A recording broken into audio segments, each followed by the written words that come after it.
happy hour, and I'm really excited this time because we've got an amazing happy hour lined up. We're going to have great time learning and exploring the wines from Foris, started by Ted Gerber back in 1970, 71, 72, something like that. And his very talented winemaker, Stephanie Pao, who comes to us from actually out in the vineyards of the winery in Cave Junction. And before we get started, I want to tell everybody how excited and revved up I am for this information. Stephanie is our first guest for two things. Number one, actually being out in the vineyards. I think that's pretty exciting and neat.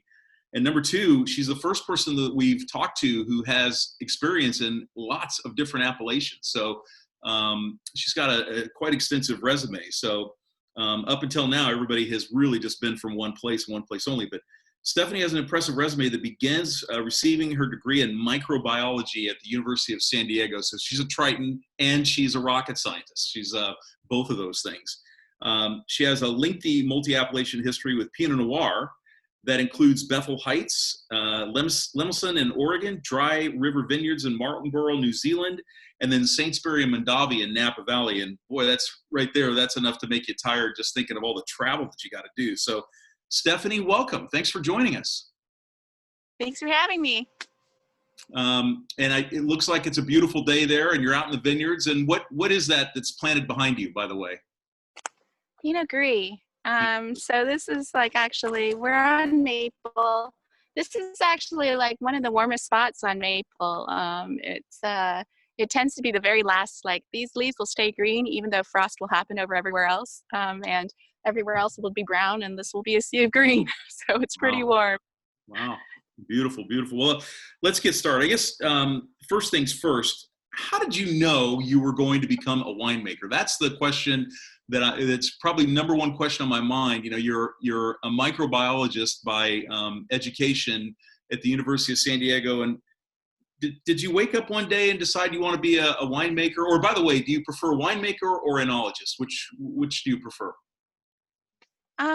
In the States, we usually go by winemaker. In Europe, they tend to go by enologist, but either one will work. I think, here in the States, an enologist tends to be someone who focuses a lot more on analysis of the wine.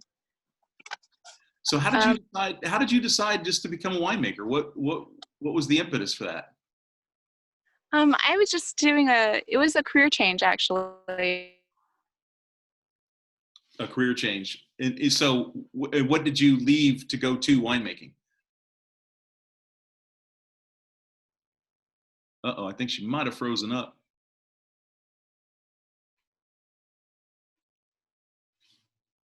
Uh-oh.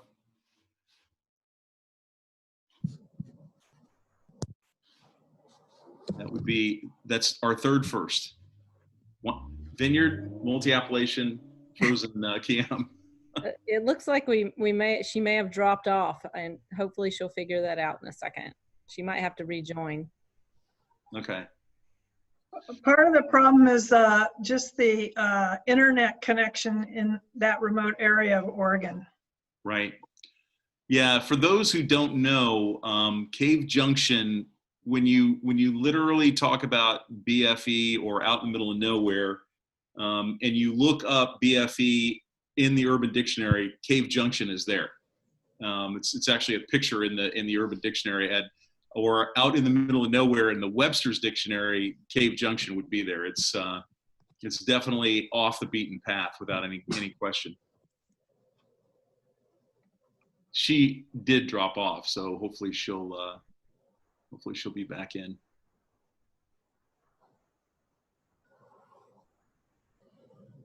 What's everyone got in the glass? Anything fun or exciting? I have Foris Riesling. Ah. So good. Of course. The Pinot Noir. Little summer in the bottle. There you go. Oh, that's a beautiful wine. I got my last bottle of Foris Rosé. Got to put in my order for another case.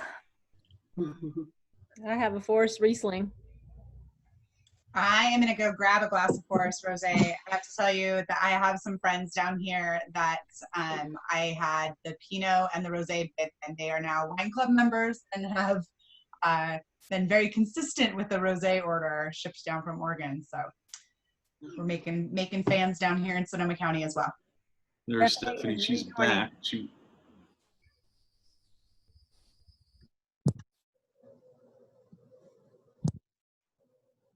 was back. Oh, there you are. Hey, Stephanie. We got to unmute you.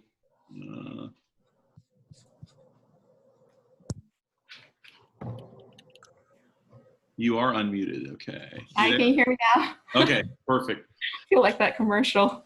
Welcome back. Yeah, it's tough out there, and then probably with the reception of the vineyard, eh?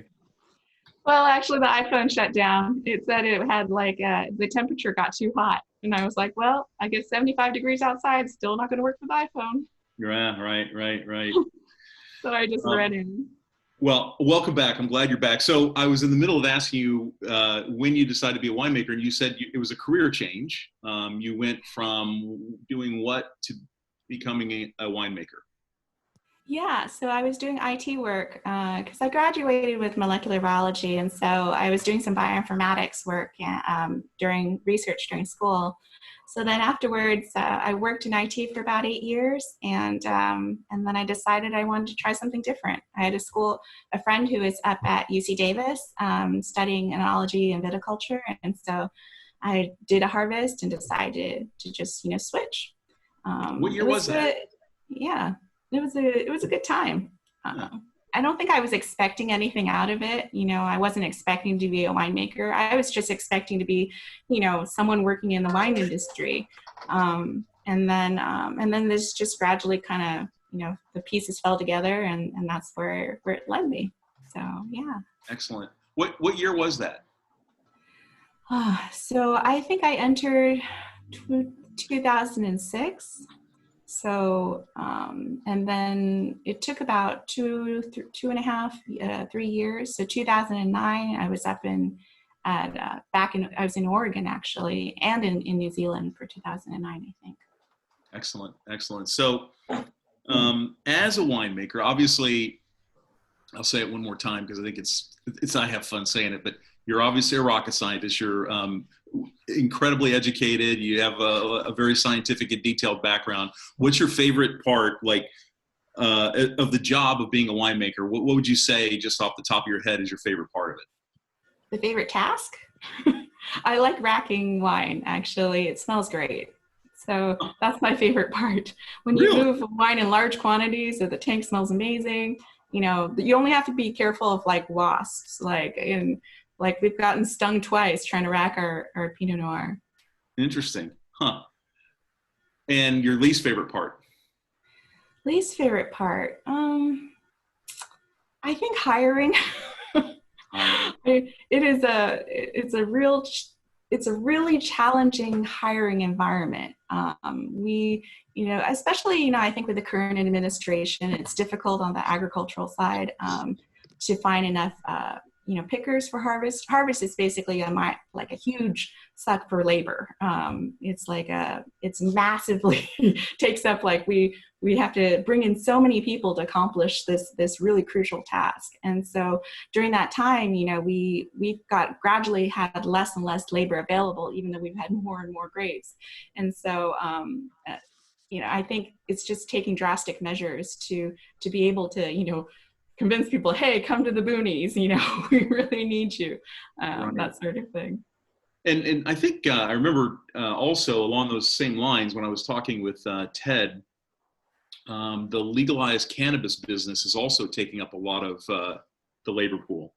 Yeah, they're I think especially in the last 2 years, the labor pool is just convince them you could sit on a bucket and trim buds for $20 an hour, and the competition for that kind of it's just very hard in comparison to picking, which is actually very labor intensive, and not everyone can pick.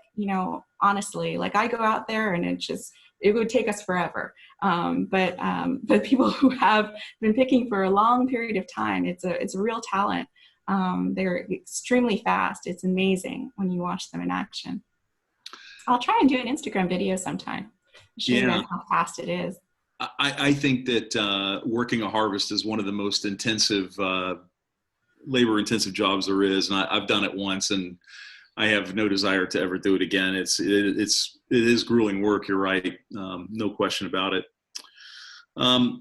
What drives you, and if you could point to one thing more than anything about being a winemaker, what is it that you would say really motivates you? What would it be? And it's okay if you have more than one thing that really drives you or motivates you, but what's the one thing that you really, or two things you really, really like a lot that motivate you?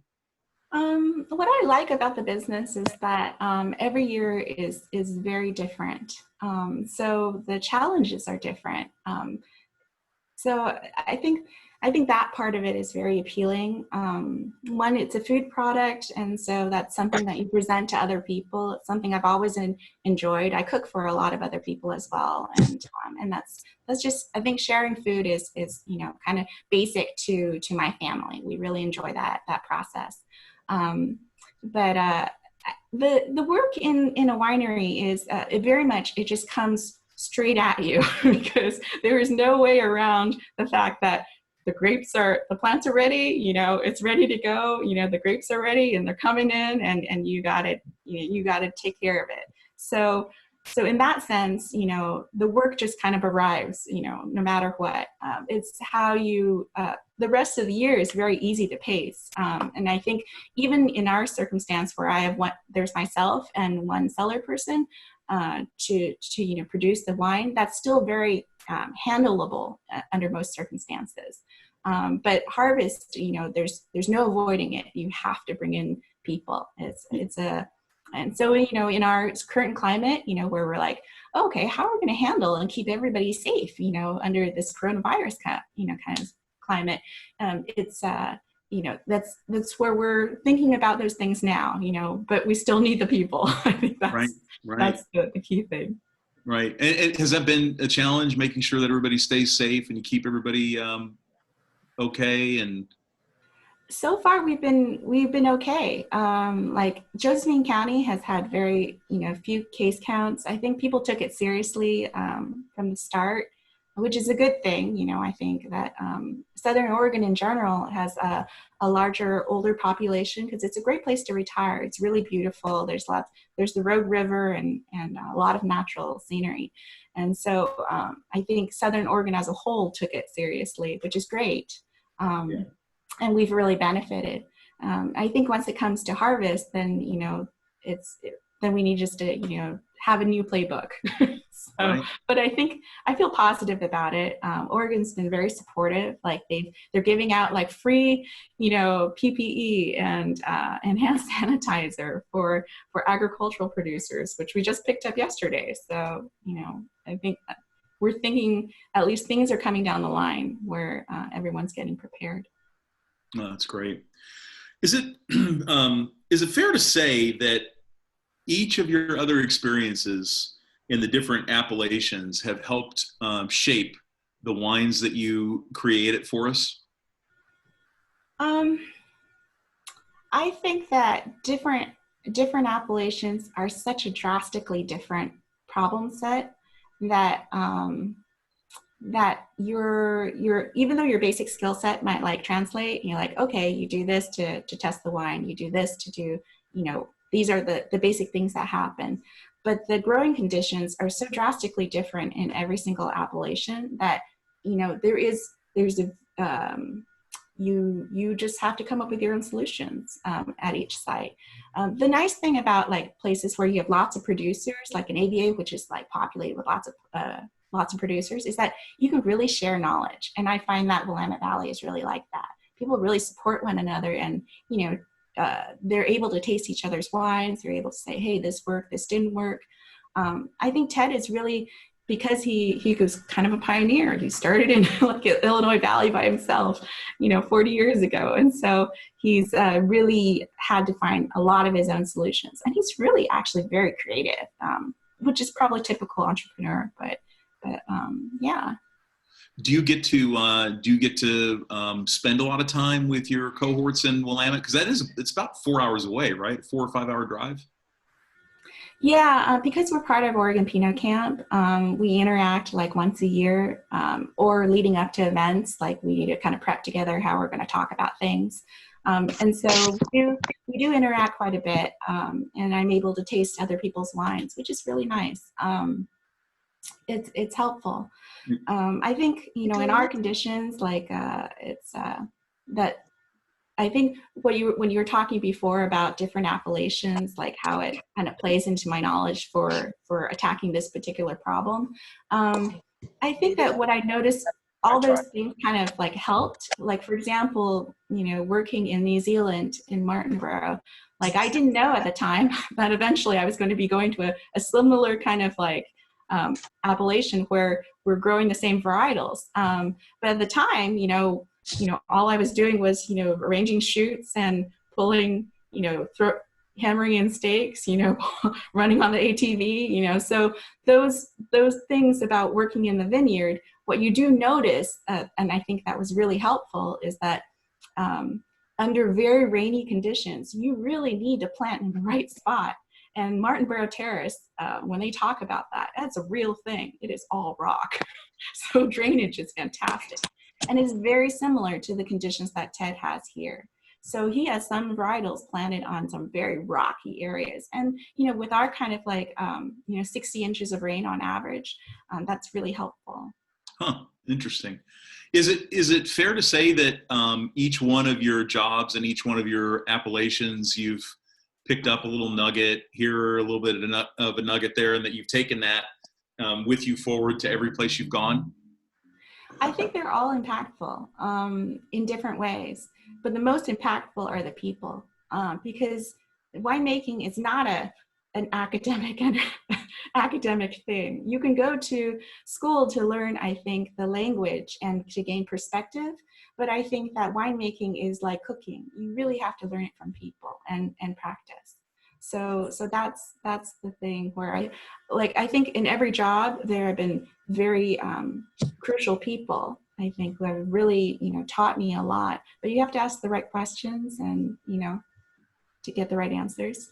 All right. Well, obviously you're successful at that because you've had a great career already, and you're still a young person, and you're still picking up all that knowledge and experience. So good for you. That's my favorite thing to do too, is learn. I love to learn. So, well, let's switch gears a little bit and get focused on Foris. Near and dear to my heart, obviously. Foris has been around for a long time. So I believe next year is the 50th anniversary. Is that right? Wow, it's been fast, huh? Yeah. We were trying, I think a few years ago, we were looking at the date, and I was like, what is the actual date? And I think it's just different for Ted, depending on which day he got the license for the business and which day he started planning. But I think in 1974, I think he started planting. Right. And I don't think today is the right time to do it, but someday I'd love to share with everybody. And it's obviously on the website, the Foris website, but the story of Ted Gerber, I know Stephanie would agree, is a pretty amazing story in terms of how he got started. And to your point, Stephanie, you know, kind of often on his own, right? Away from a lot of things. Yeah, it's really pretty amazing. I mean, we're in Cave Junction, which is, you know, it's close to Medford, which is in Southern Oregon, and but Illinois Valley itself, which is where, you know, the town is located, it's an alpine valley, and it's really a little bit off in the boonies. But there's it's very different from the rest of our AVA.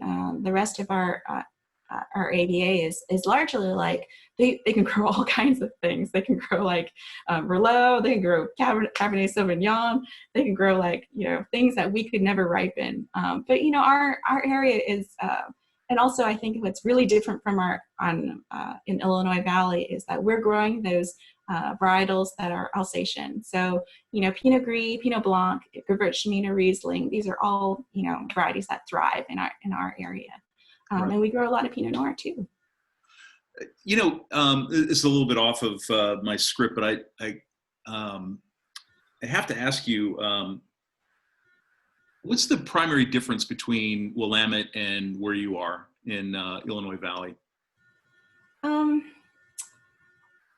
It's a lot, actually. But I think what's similar is that our climate conditions, the greater climate conditions, support the type of varieties that we can grow.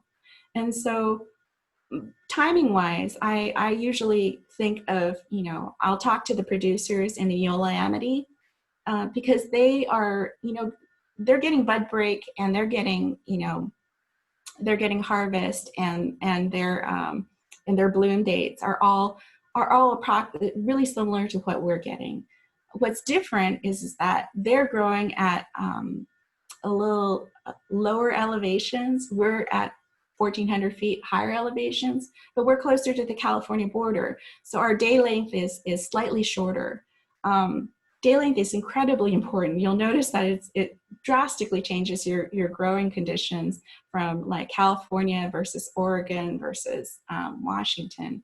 And so, for us, I think our frost dates, our the amount of rainfall, the amount of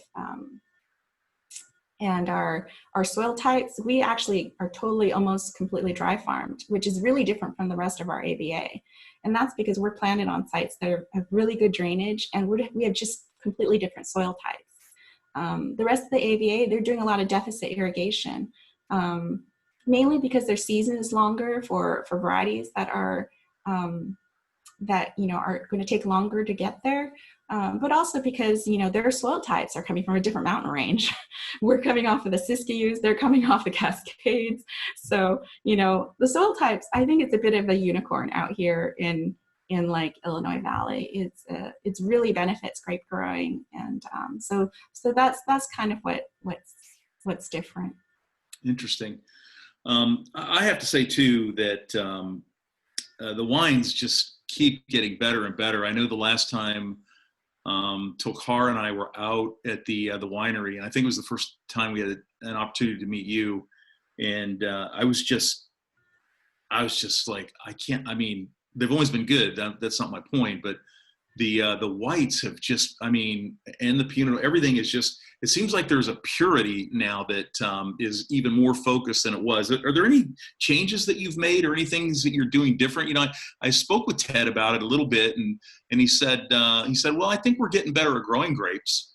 He said that, but is there anything in particular you're doing? And I have to say too, I'm an Alsace freak, and I love Pinot Blanc, and I love Pinot Gris and Riesling and all those things. And the Foris Pinot Blanc is just, that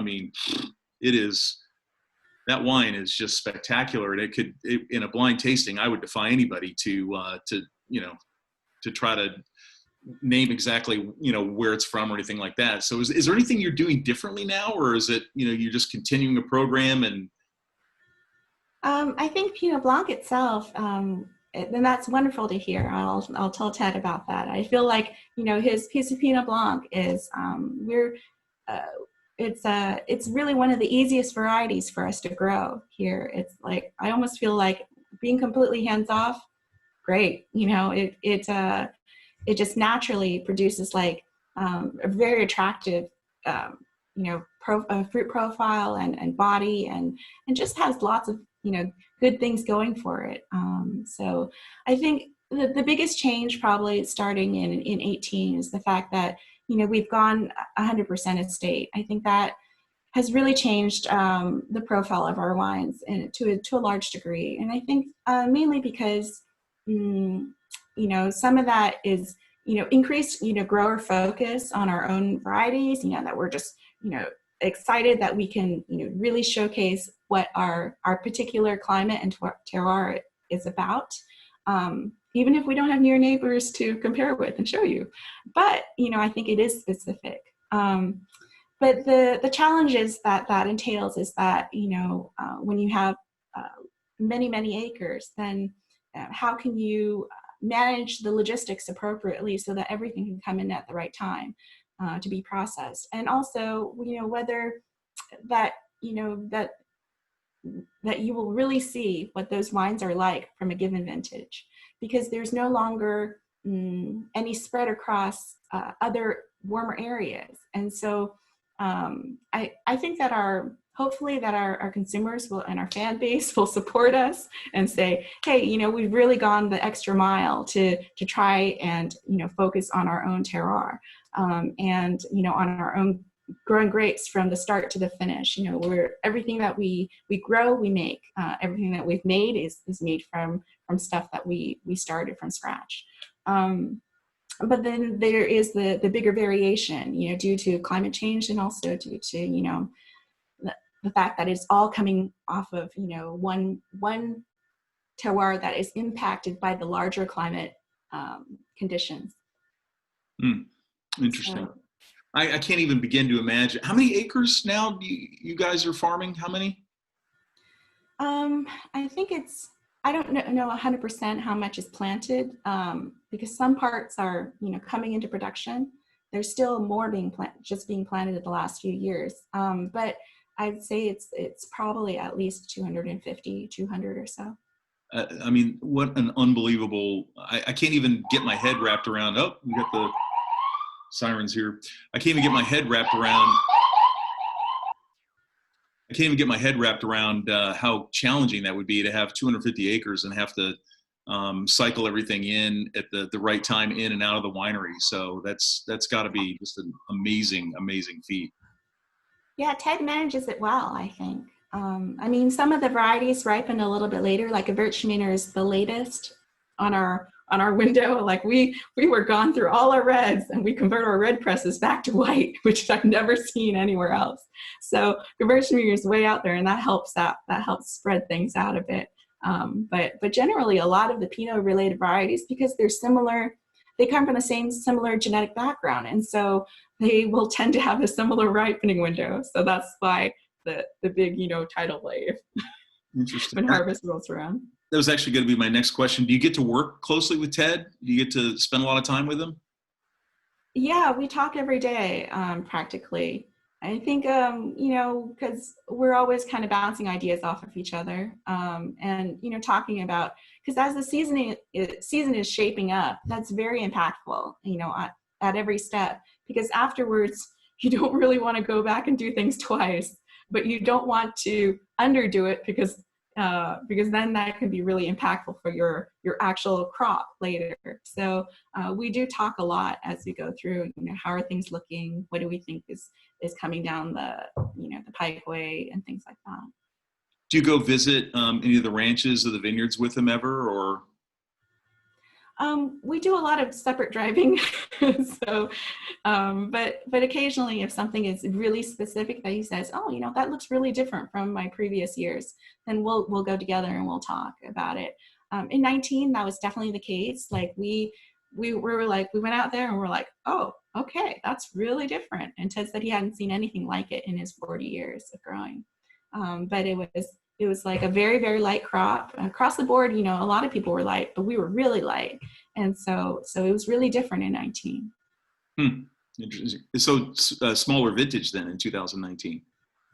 Very small, which is fantastic, you know, since we had an early frost. And so we were like, okay, fantastic. You know, things were able to, you know, get ripe because we just had less on the vine. Right. How many cases of wine is Foris making now, all total?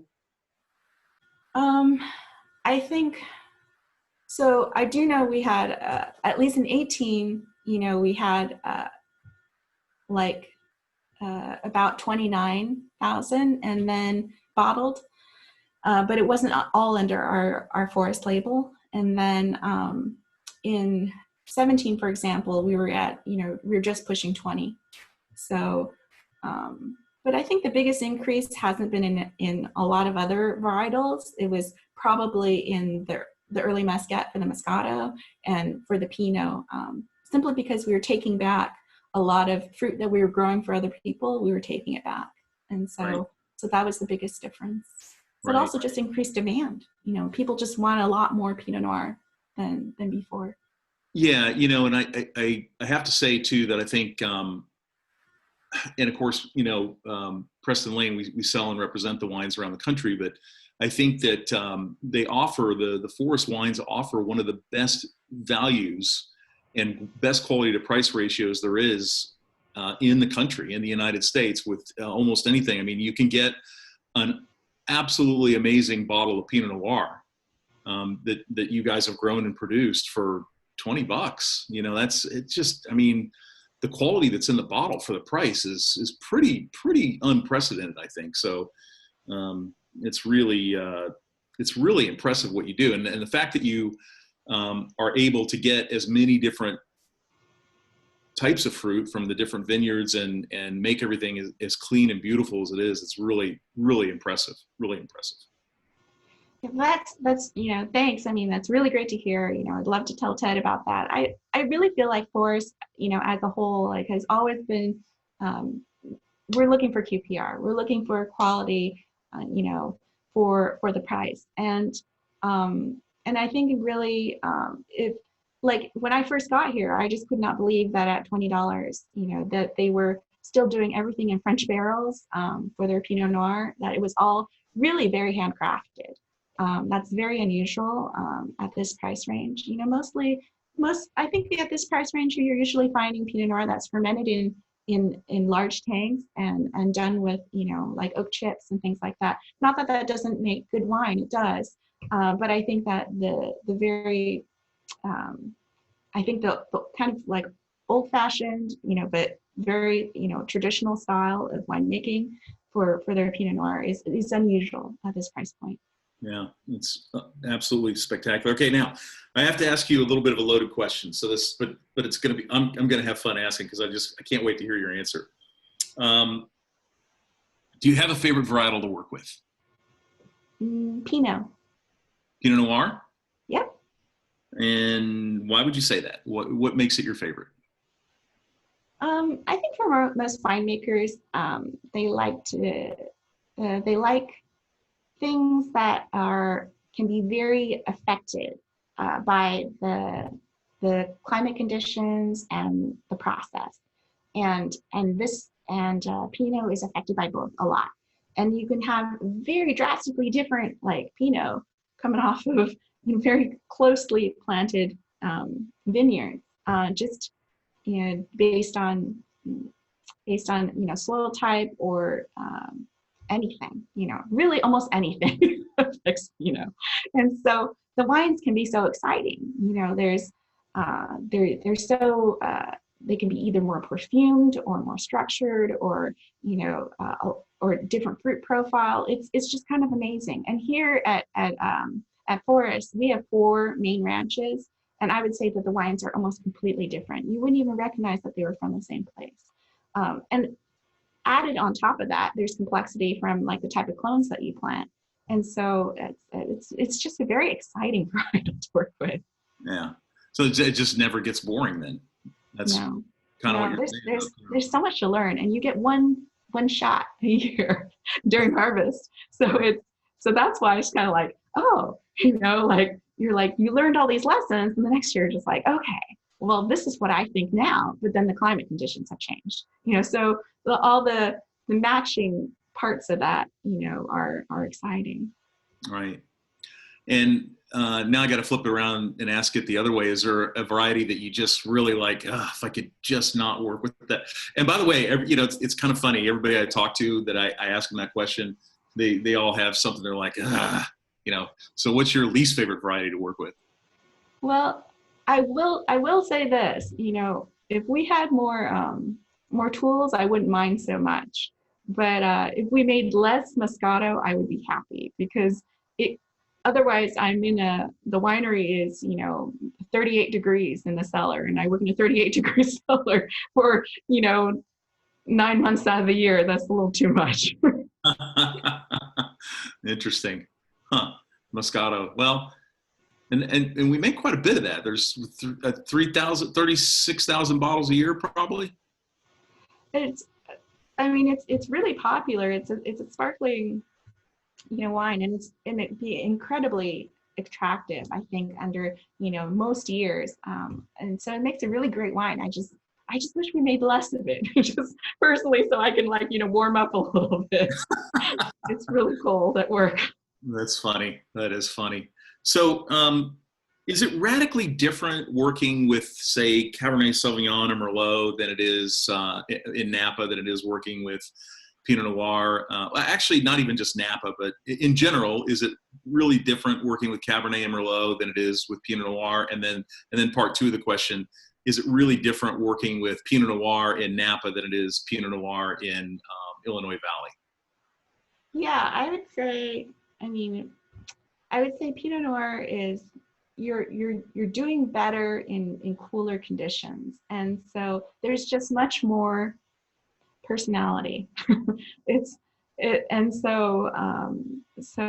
that's the biggest difference, and I think that in Cabernet and Merlot, they do really well in Napa, and they've also had a long time to figure out how to farm it, but it's a little less transparent to the soil conditions, the climate, all those things. It is impacted, but nothing like Pinot. so it's there's just you have less leeway with Pinot. You're always safer to crop less. Put it that way. You'll have a much more consistent effect. Do you, and this kind of goes back a little bit, do you and Ted ever discuss yields and crop levels, or does he pretty much just whatever he brings in, he brings in? Ted is actually very mindful of it, but also he's also trying to estimate crop levels by himself. Surprisingly, he can be only 10% off, but 10% is very impactful for our capacity. But he does it all pretty much. After all these years, maybe I'm not surprised. He can do a lot of it by eye. He has a pretty good idea, and he'll calculate out based on what he thinks, how many clusters he's got, and things like that. So, and his estimates have always been fairly consistent. Huh, that's great. Now, Pinot Noir being your favorite varietal, have you ever gone to Bourgogne, or have you ever gone to the Old World to look at what they're doing with Pinot Noir over there? No, I haven't gone to France. I would love to. My sister was out there working in France for many years, and I didn't take the time to go visit, which I can't believe. But it was a totally missed opportunity. But my parents went with her, and they had a great time. She brought back a lot of wonderful bottles, that we tend to open up during Thanksgiving, Christmas, those kind of things. It's fantastic. So those are very inspiring wines, I think. But their growing conditions are so different that I feel like it's hard to translate. Like, for example, like when we buy French barrels versus you can buy American oak barrels here as well, but their rainfall pattern is very consistent throughout the growing season. And so their French oaks are, the rings, the concentric rings are very tight and consistent, not like different sizes the way it can be in American oak. And so they just get very tight grained barrels. So in comparison here, like for example, all along the West Coast, we've got rain in October and November, and we got rain in like April and May, but it's dry, for large parts of the growing season. So that's drastically different. We're trying to do apples and oranges. I think it's hard to learn from it's hard to copy. You might get to the same endpoint, but it would have to be a totally different playbook. So. Interesting. So back to the winery in Foris for a minute. So when you walk into the winery, do you have a mindset for white wine for the day, or a mindset for red wine for the day, or are you able to go in and kind of take whatever balls are thrown your way, or what? I mean, do you have to plan it all out? How do you like? What are you thinking on a Sunday before you go to work on Monday? Mainly, do I have crew, and what should they be doing? Planning my own day is much easier. So if I have someone to direct, then I'll be like, okay, I think we should we should do this and this and have that in mind. If I don't, and it's just myself, then I'm usually working on white wine for the majority of the year. I think that the thing about Pinot to me is that you want to leave it alone once it's in barrel. Like, don't touch it.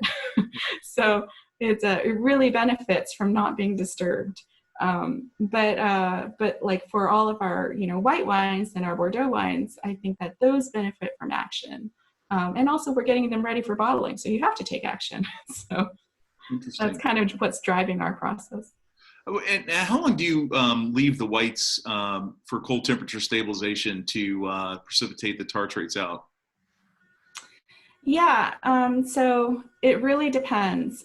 Some years, if you have a lot of acidity because, the malic wasn't respired because you didn't have enough heat, let's just say, during the ripening period. There's a time point where you have a berry and then to the point where you harvest. And between that time point, there's a stage where it changes color, and then there's and from that stage from when it changes color to actual harvest, like it has this acidity inside that berry.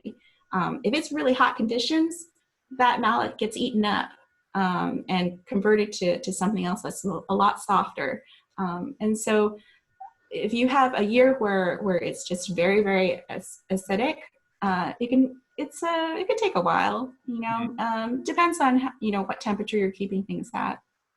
Interesting. Also the height of the tank, because it's a chemical process, tartrates, for cold stabilization, you need tartrates to kind of like join up together and then fall because they're heavy. And so that has a lot to do with it. Interesting.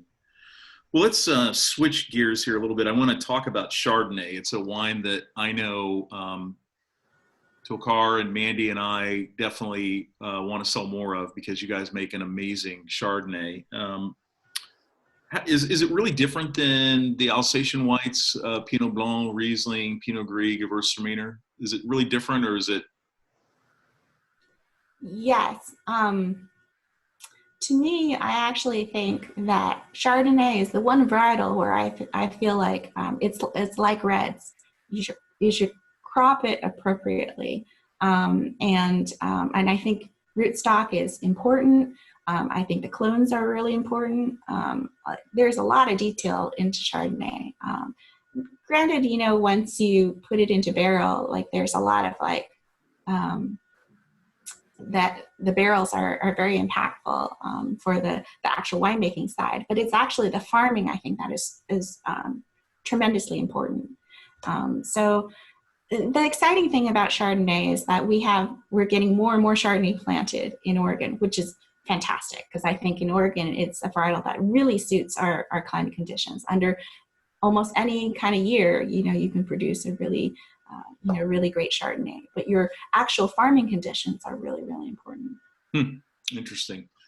I love those all those wines, and that Chardonnay is always spectacular. I think that's a really good opportunity for us out in the field, especially again. The wine that's in the bottle for the money that is charged at retail is just really a spectacular deal for sure. So I can't believe how quickly the time has gone. We've only got about 10 minutes left, and I know there's going to be a couple of questions. So I'm going to, this is the point in time when I always like to ask a couple of questions that aren't wine related, just so everybody can get a feel and say, I met Stephanie Pao and I know what her favorite food is. So the first question, what's your favorite food? That's interesting. I like mushrooms a lot. I like truffles and mushrooms a lot. So almost anything with those, I'm on board. Interesting. Yeah. Well, I know I love truffles too, for sure. There's no question. If you weren't making wine, what would you be doing? I'd probably, that's interesting. I actually was thinking of being a flower farmer. Because like, I actually like flowers a lot. And so, and there's a greater, there's greater amounts of people who are not doing nursery work, but instead like producing seed and growing flowers, cut flowers and selling bulbs. I always thought that was like the farmer florist. I'm on board. That would be cool. Do you have your own garden out there? Not much. I have a little bit. So I have just enough to cook with, which is great. Like quarantine is over, but we've got tons of summer vegetables. Yeah. Lots of Chinese vegetables this year. And you're fairly well traveled, except for France, my dear, except for France. Where is your favorite country to, what's your favorite place to travel to? Somewhere I haven't been. I like off the beaten path. So, but I probably would, like, if I have a long list of places I'd like to go. But it seems like I never have time to go anywhere. Right. So that's just probably France again, just to go back. I went back, right when I backpacked there once when I first graduated from college, and I was like, oh, okay, I'll go check it out. But now, it would be a totally different experience, I think, Right. just going back for a different purpose. Interesting. And do you have a favorite hobby? Hiking? Hiking. Yeah. Interesting. Okay, so I cannot tell you how much fun that I had talking with you. Before I turn it over to the group here to see if anybody's got any questions, the last question I have to go back. I should have asked this before I got into your favorite food, which is mushrooms. But do you have a wine that is there any particular varietal or wine that you wish you were making, that you're not making, that you wish you were making? I would love to make sparkling wine, and actually I would love to do Riesling in all different types of containers. So I would love to do Riesling, and I'd love to make a natural wine. I'd love to try a lot of different things, actually. Interesting. And Lots of ideas. Just so everybody knows too, that's on board here, if you go to the winery's website and you go to the virtual store, that there's a lot of things that they do have for sale that are, winery and wine club only. So there's a Tempranillo, right?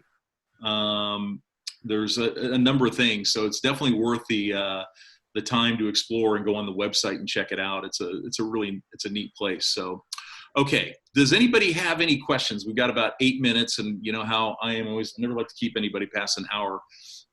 So does anybody have any questions? I did see a couple, looks like there's 18. I don't know, Leona, if you've got things queued up. I know Diane had a question, and it was a pretty good one. So Diane, do you want to unmute and ask your question? Yes, actually, I'm wondering about the challenges that you have growing Pinot Noir. I know that Pinot Noir can be a temperamental grape depending on the climate, and I'm wondering what the challenges are.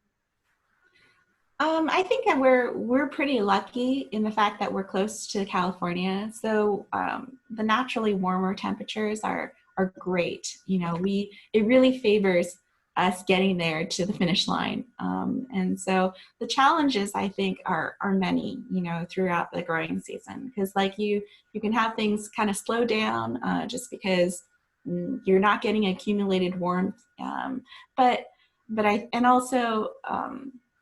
If you have periods of time where there's humidity, that can be challenging for us, because we're completely dry farmed. We're really not applying water. You'll see sprinklers in our vineyards, but they're actually only for, overhead frost protection. And sometimes we just, take off the edge when it gets super hot during harvest. But those are, so then your inability to, that gives you less control, like a gas pedal on the grapes. So that's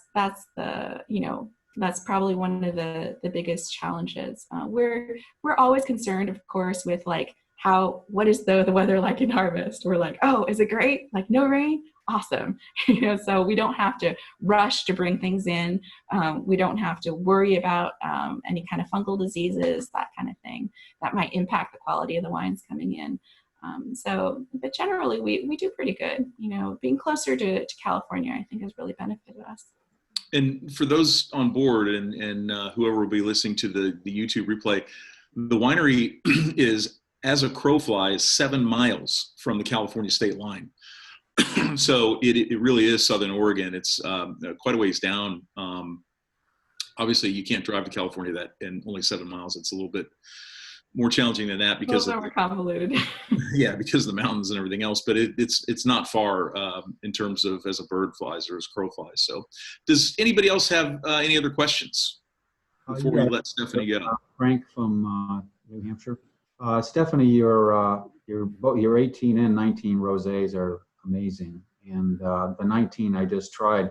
I saw in the text sheet that you did whole cluster for part of it and destemmed for another part, and then part of it you fermented in barrel and the other part in steel. Tell me why you did that. It's really interesting. Well, for a lot of reasons, I think I like barrel fermentation for texture.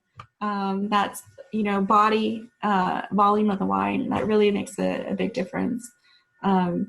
Steel for the fruit, because you get, barrel always adds like oak notes, but you really still want, fruit being predominant in a rosé. And so that's part of it.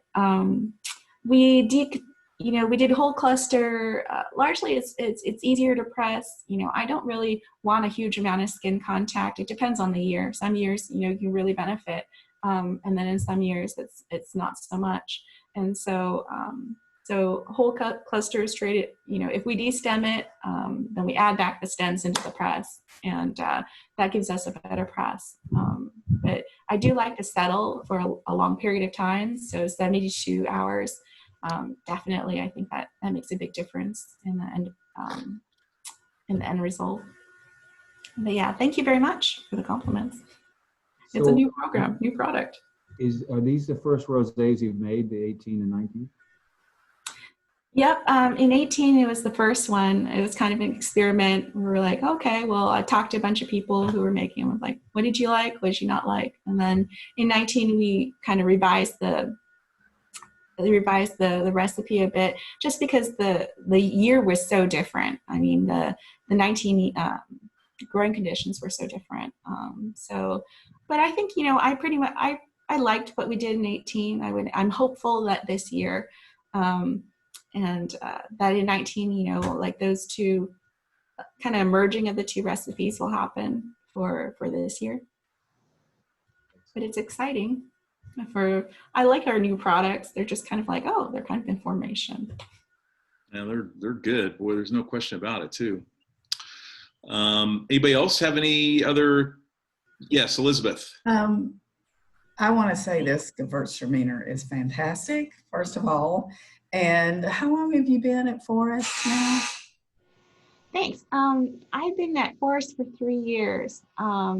But I can't take any credit for the Gewurztraminer because Ted has 40-year-old vines. His Gewurztraminer is one of the first things he planted. And so I think that one's another one which is just very hands-off. It kind of does its own thing and naturally just becomes very aromatic. So, for us, like the biggest challenge for us is because we sell Gewurztraminer fruit to other producers, we're kind of like, save the good stuff for us. So I think that's the biggest quality determinant for a lot of our varietals. Ted gets excited and he wants to show people his best fruit, and I'm like, no, for us, keep it for us. I'm glad Van sent me some recipes because now I'm imagining them with this wine. It's going to be good.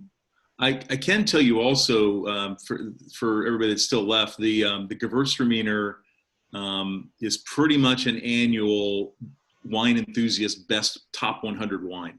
I'm trying to remember the last time it wasn't on the top 100, and that's really saying something. I mean, when you really think about it, that's quite an accomplishment, and I highly encourage anybody that hasn't had it for a while to go pick up a bottle of it, because Stephanie's expertise, along with what Ted's doing in the vineyard, it is really, really, really spectacular. I could not stop going crazy over those wines the last time Tokar and I were there. We were just blown away how excellent everything is. So anybody else have any other comments or questions, thoughts? I think Diane had another question. Oh, Diane. Yes, hi. I'm just wondering if there are any plans to make blends at Foris. What type of blends are you thinking of? I'm just actually open to any blends. I mean, I think it's kind of a trend right now, at least here on the East Coast. People want to see a blend, and I'm just wondering what your plans are in that regard, or if you have any. Yeah, we make the red blend, the Fly of a Red, and that one is is actually just our Bordeaux wines. We make a couple, for our wine club, and then the rest of it just becomes flyover red. I've always really liked that wine. It's really predominantly Merlot, so it's very perfumed. And they go for perfume over body. I think that's the biggest difference. So it's a little bit more like a right bank kind of effect. I think that's what he was kind of looking for. But that wine, I think we're on the 15 or the 16 vintage, and it's still excellent. So Great, thanks. yeah, other blends, I think we've done a flyover white, so it was a white blend. I think there's just been less of an audience for that, so I'm not so certain that we would make that every year. But certainly because we have lots and lots of white varieties, and so that's a big question. I think that there isn't necessarily an audience for our white blends that we find, but we have all the materials for them. So. Thank you. Tracy, did you have something? Pardon? Tracy? I think she wanted to know what the blends were, but I think on the red it's Bordeaux, and then Tracy, just for the red flyover is Bordeaux varietals, and then on the white it's kind of an Edelsweiser, isn't it? It's got a little bit of everything in it. A little bit, yeah, and that's exactly what a lot of people do in Alsace. But we just don't have an attractive name for it. But that's essentially what it is. I mean, we always have a lot of Pinot Blanc planted. I think the nice thing about our varietals is that they're very heritage for Oregon. There's a lot of people had planted these varietals in the past, but have pulled them out because it just doesn't justify the land. The cost that you can get for the wine is not proportional to how much land space they can devote to it. So they plant Chardonnay and Pinot because they can get more for the grapes. But in fact, they make really great wines. So I think we see less and less Pinot Blanc out there. But it's still a great wine. I think with seafood, has great character. So yeah, that your Pinot Blanc is just, that is just an amazing wine. No question about it. It's definitely one of my favorite wines of all the wines I've ever had. I love that wine, and I think the wine that I tried in, which vintage did I have, Stephanie? The 18? I think I had the 18, right? Probably the 18. I think that's what's out there right now. Yeah. Oh my God, that wine's good.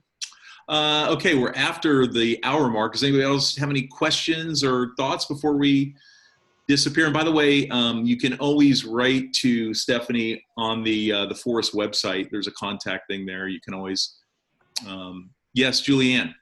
Well, first of all, Stephanie, I think you did a wonderful job. So thank you very much. The only thing I would mention is you might be a little confused because we talked about our estate vineyards. The Bordeaux blend, Ted has always had a big heart. And when he first started as a grape grower, he had friends that were planting Bordeaux fruit on the eastern reaches of the Rogue Valley. So it started us purchasing Bordeaux fruit. We don't grow at the estate, but we do support a few growers still to this day. And sometimes, people want to come to our winery and they think that Southern Oregon is only known for Bordeaux and warm climate varietals. So it helps to have, to show them what we can do, even though we don't grow it at our site because our site's too cool for the Bordeaux. That's the only thing I would mention, but Stephanie's doing a fantastic job, and I really appreciate you doing the Zoom meeting, Stephanie. Thank you. Yeah, I'll chime in on that. Julianne's completely right. I forgot about that portion. I think mainly because our Bordeaux's, we go to our wine club primarily. And we've always supported those particular growers out here, had long relationships with them. But they're just like 100, 200 cases for our stuff for our wine club, because they prefer, some of them just prefer big reds. And we're like, okay, we'll make them for you. That's great. All right, gang. Well, thank you everybody for coming. Stephanie, thank you so much. I really enjoy learning from you, and I enjoyed the opportunity to be able to learn more from you. I'm looking forward to, I'm just sad that we couldn't get out there in April when we were supposed to be there. because of the pandemic. But I look forward to the next time that we're able to get together and taste some wine together, and for you to share more of your knowledge and information with us, because it's just enjoyable to learn. So thank you very much. Thanks. I'm really looking forward to hearing from you all. So, but thanks for having me. It was good to see everyone's faces. Great. Thank you very much. Thank you. It's great. Thanks so much, you. Stephanie. Bye. Have a good Great night. weekend, everybody. Yep. Bye now. Be safe. Bye, guys. Bye.